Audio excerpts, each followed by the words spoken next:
Date Hashem, la paracha cette semaine, parachat Yitro. Dans la paracha, Yitro qui vient pour se joindre au peuple d'Israël. Jusqu'à date, il a un beau-fils qui est juif.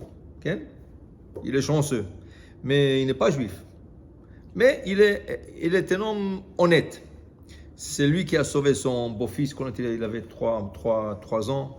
C'est lui qui s'est battu pour la justice. Mais entre être un homme droit et un homme de Torah, c'est deux mondes différents. Alors maintenant que Am Israël est sorti d'Égypte, et Moshe Rabbeinu, Ken, il les a emmenés devant le Sinaï, la Gemara discute, Yitro est venu avant le don de la Torah ou après le don de la Torah, une question qui n'a jamais été résolue, parce qu'il y a des versets qui nous montrent qu'il est venu avant le don de la Torah, et il a accepté la Torah avec tout le monde. Il y a des autres versets qui nous prouvent comme quoi il est venu après qu'Am Israël ait reçu la Torah. En vous posant des questions, quand vous parlez des versets, est-ce que ces versets ont été écrits Dans la Torah. au moment même Non. On ne sait pas. C'est des versets dans la Torah que Moshe a écrit. Alors on peut les traduire comme ça, on peut les traduire comme ça. Alors, Bekitsur, c'est une question qui n'a jamais été résolue, mais ce n'est pas important. Parce qu'en fin de compte, il s'est converti. En fin de compte, il a reçu la Torah lui-même, ok? Et non seulement cela, il est même reparti chez lui pour convertir sa famille. Il est parti, il est retourné et il a ramassé toute sa famille, il les a convertis et il les a sortis de Midian. Il les a emmenés dans le désert et ils ont fait une petite tribu qui s'appelait Kini. Kuf Yud Nun Yud. Et Yael, une femme de son tribu, c'est elle qui a sauvé Israël dans la période de temps de juges, au temps de Barak ben Avinoam et Dévorah. C'est elle qui a tué Sisra. Elle a aidé au peuple d'Israël. Elle a été bénie comme le matriarche. Alors, il trouve, voilà, il vient. Alors maintenant, il vient. Et Moshe Rabbeinu, au début, il ne voulait pas sortir l'accueillir. Et Dieu lui dit, non, tu dois respecter ton beau-père, tu dois sortir. Parce qu'avant, c'est Moshe qui disait, ah, je suis le beau-fils de tel, de Yitro. Mais Yitro était un idolâtre. Il était le pope. Il était le pope de nation. Seulement, à un certain moment, il a réalisé que tout est faux, que tout c'est des idoles, qui ne voient pas, qui n'écoutent pas, qui ne parlent pas, qui n'entendent pas, qui ne marchent pas. Alors, il a décidé de devenir athée. Et là, son beau-fils disait toujours, je suis le beau-fils de Yitro. Mais là, quand Moshe a été choisi pour sauver les Hébreux, pour les emmener, recevoir la Torah et tout ça, et il a dit, bon, quel contact maintenant j'ai avec lui? J'ai aucun contact avec lui. Bon, je suis marié avec sa fille. Alors, qu'est-ce qui est arrivé? Dieu lui dit, non, tu dois le respecter, c'est ton beau-père. Hein? Et la question, est-ce que le respect du beau-père est de Horaïta, de la Torah, ou de Rabbanan? Mais ce n'est pas important encore, tu dois le respecter, comme tu dois respecter ta belle-mère. Plus que ton beau-père, si tu vas avoir la paix. Shalom Bayit.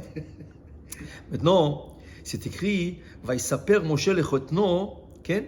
Moshe raconte à son beau-père tout ce que Dieu a fait pour le peuple d'Israël.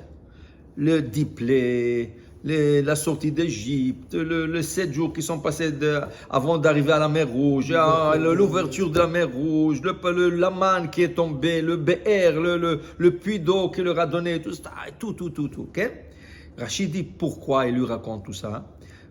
Moshe n'a pas de temps. Moshe, il enseigne la Torah. C'est pas quelqu'un qui va t'asseoir avec toi à papoter. Et il va te commencer. Tu sais, qu'est-ce qui est arrivé? Il y a des gens qui aiment faire ça toute la journée. Ah, j'ai vu ça, j'ai écouté ça, l'autre il a dit ça. Il passe la journée qu'avec ça. Moshe, c'est pas le genre.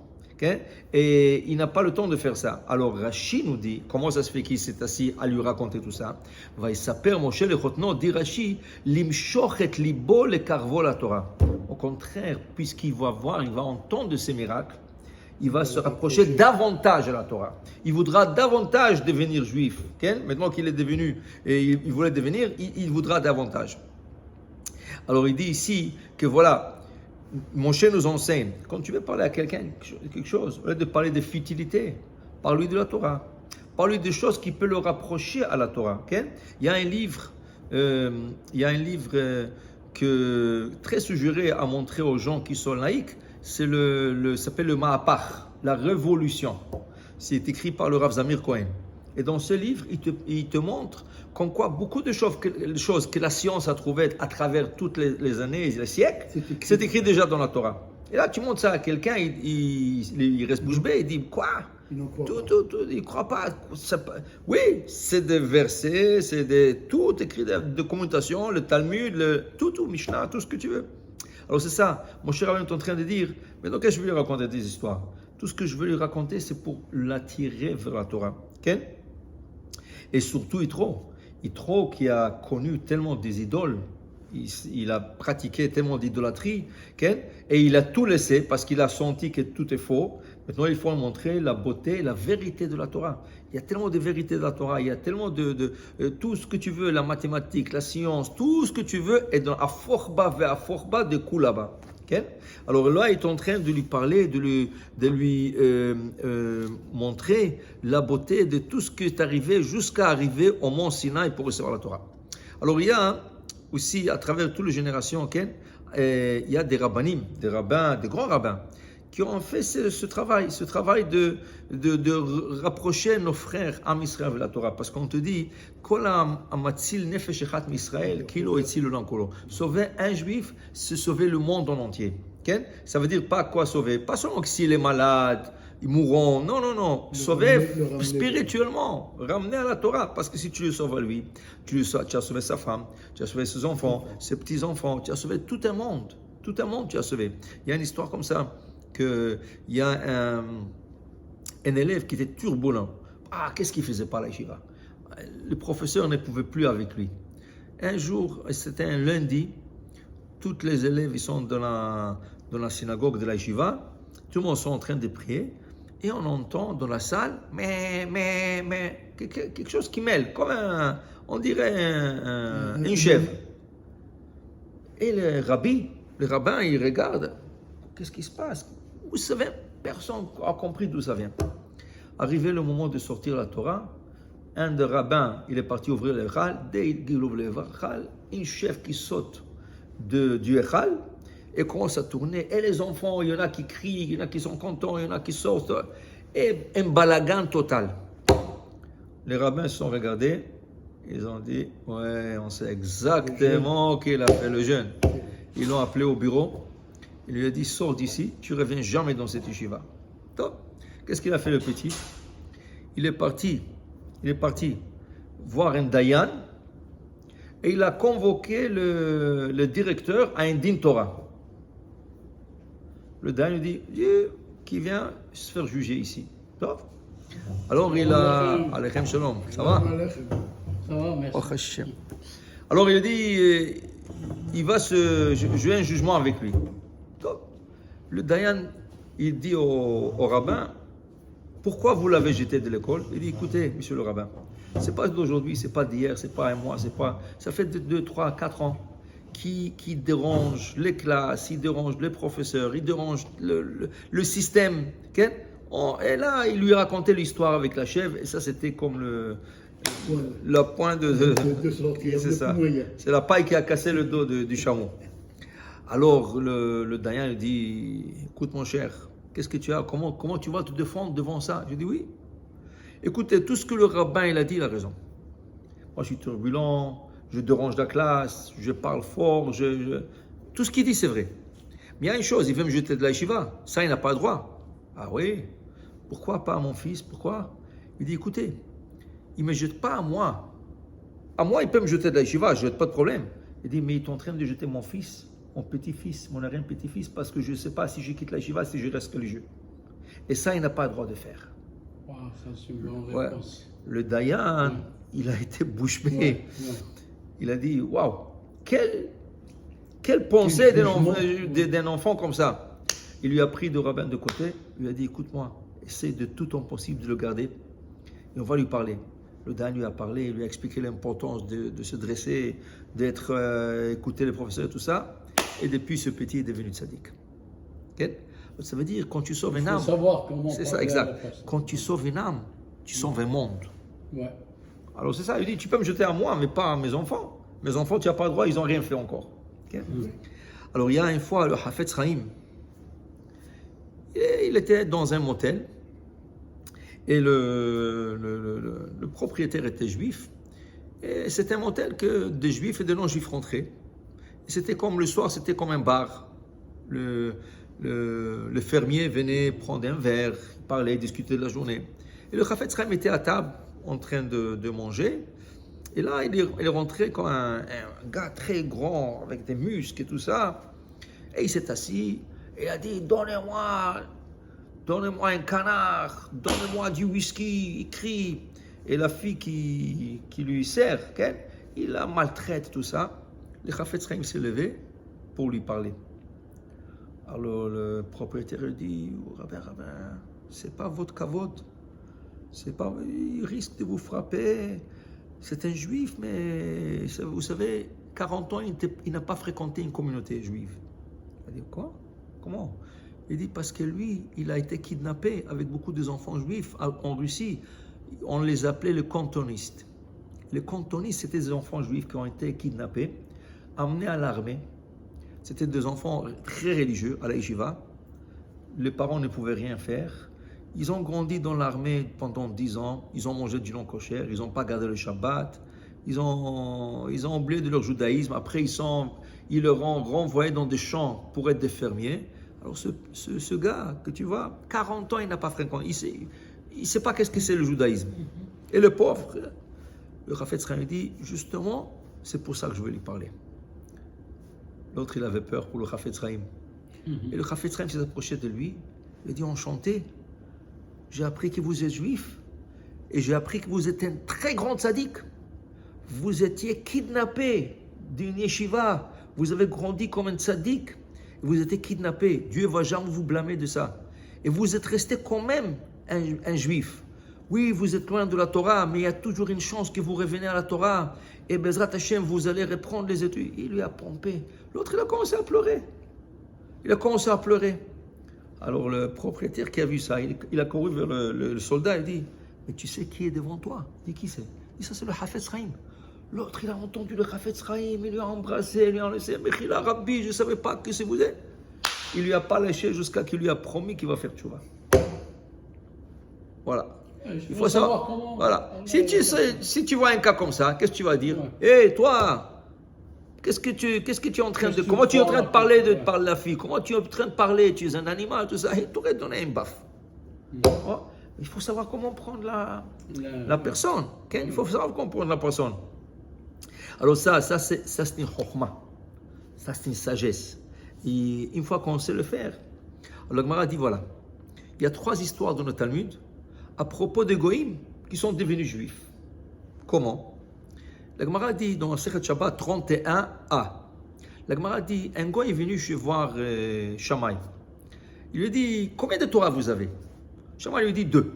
Il dit 2? Il dit oui, une écrite, une orale. Alors on a le Pentateuch et on a le Talmud, la Mishnah, le Talmud. Ça c'est la Torah orale. Alors il lui dit, bon, ça m'intéresse de devenir juif, mais que de la Torah écrite. La Torah orale, ça ne m'intéresse pas. Moi, je ne suis pas pour Mishnah, pour Talmud. Alors Shammai lui dit, écoutez, sortez d'ici avant que je m'énerve. L'autre, il avait peur. Il est sorti. Dès qu'il est sorti, il a vu une grande pancarte, maison d'études Hillel, Beth Hillel. Il a dit, je rentre là-bas. Il est rentré là-bas. Il a posé la même question à Hillel, à Zaken. Combien de Torah vous avez? 2. Il dit, moi je suis intéressé que pour la Torah écrite. Il dit, bien sûr, il n'y a pas de problème. Asseyez-vous. On va apprendre d'abord l'Aleph Bet. Aleph Bet pour que vous puissiez lire, et après vous allez lire. Et voilà. Bien. Alors il lui apprend quelques jours. Il apprend Aleph, Bet, Gimel. Ça a pris quelques jours. Alors il lui apprend Aleph, Bet, Gimel, Daled, He, Vav, Zayin, Chet, Tet, Yud. Un jour, il lui dit, non. Maintenant, on va prendre le Aleph Bet. Il dit, ok, oui, je connais. Alors il dit, Yud, Tet, Het, Zayin, Vav, He, Daled, Gimel, Bet, Aleph. L'autre regarde, mais c'est à l'envers. Il dit, qui c'est qui t'a dit que c'est à l'envers? Il dit, mais toi, tu m'as dit, il y a quelques jours, tu m'as dit Aleph, Bet, Gimel, Daled, He, Vav, Zayin, Het. Maintenant, tu me dis le contraire. Il dit, alors, comment tu sais que c'est quoi la vérité? Je ne sais pas. C'est vous le professeur. Ah. Ça veut dire que tu me fais confiance. Comme tu me fais confiance pour la Aleph Bet, fais-moi confiance que tu dois apprendre la Torah écrite et la Torah orale. Il a pris ça au sérieux, il s'est converti. Et il a commencé à étudier. La Gemara, le Talmud, continue et dit Maaseh, une autre histoire avec un goy qui est venu devant Shammai. Il dit apprenez-moi la Torah sur un pied. En d'autres mots, veut dire donnez-moi un principe. Mais dans la Torah, il y a 613 mitzvot. Qu'est-ce que c'est un principe? Il dit non, un. Alors il dit écoute, il avait un bâton devant lui, un règle de mesure. Il a dit je te donne 2 minutes, tu t'en vas ou tu reçois ça sur la tête. L'autre, il est parti vite. Alors il a vu maison d'études Beth Hillel. Il est rentré. Il a dit à Hillel, écoutez, je suis intéressé par la Torah, mais sur un pied. Il dit, bien sûr, pas de problème. Écoute-moi. Voilà un principe. Après ça, tu es juif. Il dit, oui, quoi? Il dit, c'est que tu n'aimes pas qu'on te fasse, ne fais pas aux autres. Il dit, c'est tout. Il dit, c'est tout. Ne fais pas aux autres, qu'est-ce que tu n'aimes pas? L'autre, ça l'a intrigué. Il a commencé à chercher, à être. Il a terminé par se convertir. Ok? Shuv Maaseh, une troisième histoire, avec un goy qui est venu, qui a passé dans la rue et il entend un rabbi en train d'apprendre aux élèves les habits du Kohen Gadol, qui s'est fait en laine. Il y a du lin, il y a du bleu, il y a du blanc, il y a des pantalons, il y a un chapeau, il y a un pectoral avec des 12 pierres précieuses, avec un plaque en or et tout ça. Lui, il entend ça, il cherche, il voit Beth Shammai. Il rentre dedans, il voit Shammai. Il dit, écoutez, j'aimerais me convertir. Il dit, ok. Il dit, mais à condition que je peux acheter ces habits de Kohen Gadol après. Et je vais les porter. L'autre, il lui dit, écoute, je baisse ma tête. Et tu t'en vas tout de suite parce que sinon, je ne sais pas qui va arriver. L'autre, il est sorti vite. Il est sorti, en face, il y avait Beth Hillel. Il a dit, je rentre ici. Il est rentré là-bas, il a trouvé Hillel à Zaken. Il lui a dit la même chose.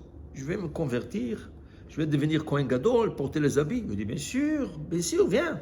Il dit, mais avant que tu deviennes Kohen Gadol, il faut que tu apprennes la halachot. Qu'est-ce que tu dois faire au temple, comment tu dois faire le sacrifice, comment tu dois faire le mincha et les alibations de vin. Il dit, oui, très, très intéressant. Alors il s'assoit, il lui apprend, et ils arrivent à un point que dans la Torah c'est écrit Vehazar akarev yumat. Et l'étranger qui s'approche du temple sera tué par peine capitale. Il dit, de qui on parle? Alors il lui dit, on parle même du roi d'Israël, David Amelech, le tzaddik.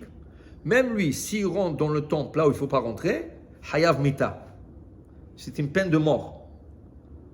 Alors l'autre, il est en train de penser, quoi? Le roi David, s'il rentre dans le temple, alors comment vous voulez faire de moi Kohen Gadol? Moi, je ne peux pas faire Kohen Gadol. Il dit, Hazakoubaor, tu as compris, tu as bien compris.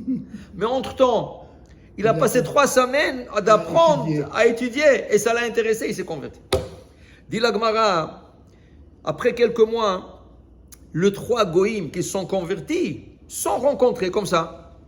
Et elle dit, Jean-Pierre, Jean-Claude, oh, moi, qu'est-ce qu'il y a encore? Elle dit, comment ça va? Il dit, quoi, tu es juif, toi aussi? Ouais, et toi, juif? Il dit, comment? C'est tout. Où tu t'es converti? Il dit, Beth Hillel, quelle gentillesse. Il dit, toi, tu continues. Il dit, Beth Hillel. Il dit, moi aussi, Beth Hillel. Alors, chacun racontait son histoire. Regarde, il m'a dit, moi, je te donne 1 seconde, je te frappe. Là, il dit, je te donne un coup. Alors, ils ont dit, regarde-moi ça. Si on aurait écouté Shammai, on ne serait pas juif aujourd'hui. On n'aurait pas connu Dieu, on n'aurait pas fait tout ce que... Mais c'est grâce à la gentillesse de Hillel, comment il savait nous prendre d'une gentillesse, d'une tendresse, de savoir comment nous expliquer, comment nous diriger sans nous dire non.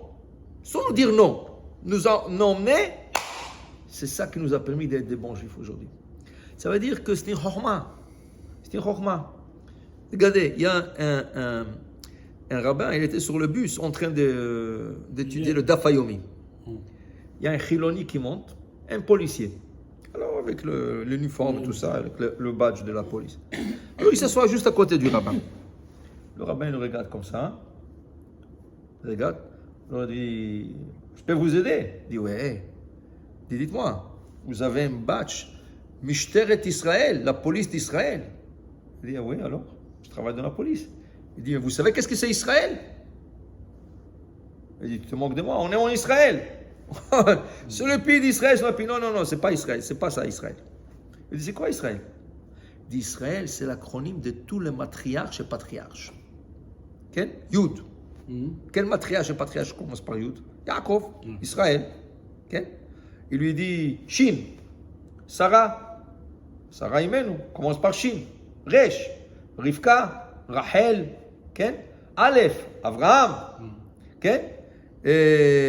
Le Yud aussi, c'est Yitzhak. Lamed, Léa. Il lui a sorti tous les 4 matriarches. L'autre, d'où tu as sorti ça?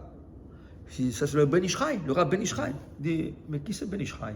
Il a commencé à parler Ben Ishraï. 20 minutes, ils sont en train de tout parler. Il dit, dis-moi, tu es très intéressant, toi. Alors le rabbin est descendu, il lui a laissé comme ça, bouche bée. Et c'est sûr qu'après, l'autre, il est parti chercher qui c'est le Ben Ishraï et qu'est-ce que c'est Israël. Tu comprends? On lui a dit, il faut savoir comment donner quelque chose. Comment attirer vers la Torah.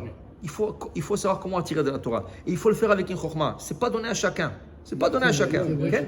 Le problème, quand on veut toujours, des fois, on veut se cogner tête à tête avec les gens qui ne sont pas religieux ou les gens qui ne sont pas dans le chemin. C'est comme ce qui se passe en Israël maintenant. Oui, c'est ça. C'est le problème. Ça. Tout c'est le début.